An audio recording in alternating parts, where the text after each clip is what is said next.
Basilio Borgo si avvia verso il traguardo dei 100 libri, un traguardo che non lo spaventa, anzi lo invoglia ad offrire al lettore altri spunti dei tempi quando il calcio rappresentava davvero un momento di svago e un piacere per tutta la famiglia. Borgo ci ha abituati a rivivere quei momenti che riguardano soprattutto l'Acragas e la città di Agrigento.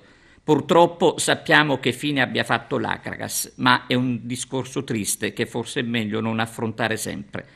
La presentazione del nuovo libro è avvenuta alla Biblioteca La Rocca di Agrigento, ma senza il sindaco Lillo Firetto, un'assenza che ha deluso parecchio. Basilio, questa sera grande assente il sindaco Firetto alla presentazione del tuo libro.